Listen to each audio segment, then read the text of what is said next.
So, Bill determined to kill Grendel's mother. What happened to you? The mother of Grendel has taken revenge on us of killing his son, and now he's taking revenge.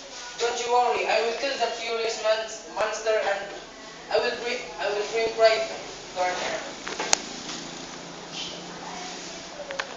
He followed the tracks of the monster across the fen to an inland sea and dove into the jaw of murky waters. Sorry, silko ni sa mga kabusong.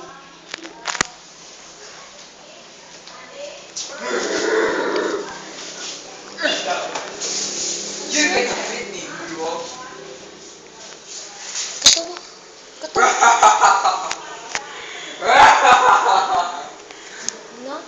Bill caught sight of a magic sword snatching.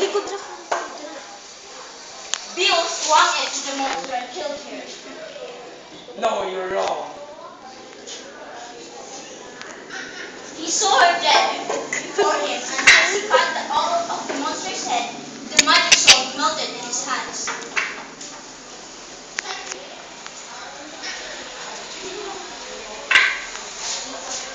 The poem ends with Bill's last adventure. Beowulf, now an old man, had reigned for 50 years, greatly beloved by his people.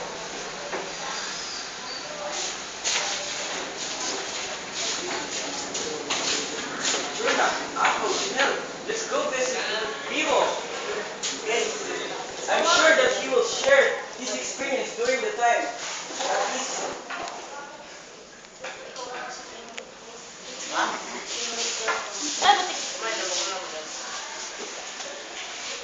Vivo, is it true that you battle monster during the horrific time of the village? My child, it is true. I battled two monsters.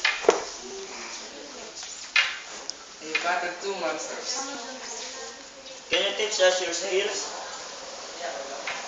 I want to, but I'm old now. I cannot teach you. I want to be like you, King Beowulf. If you want to be like me, you must train hard and be a good person. Okay, thank you, Master Vivo. We're going now.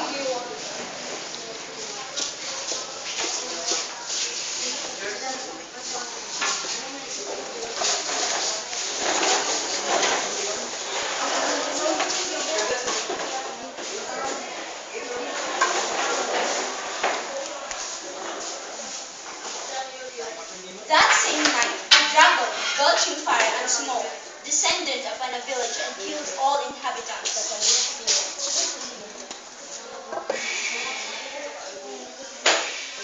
I think I smell something. Oh. I think it's fire.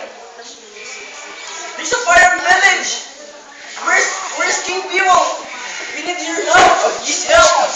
King Beowulf, there's a fire-breathing dragon. Please help us. Okay, Our village is burning. Again, Bill went forth to champion his people.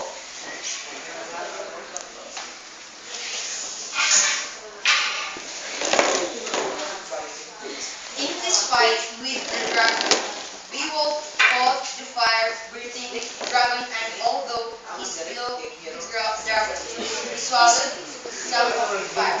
He met his death amidst the enormous treasures of the dragon. He was buried in sorrow and received signal honors from his men.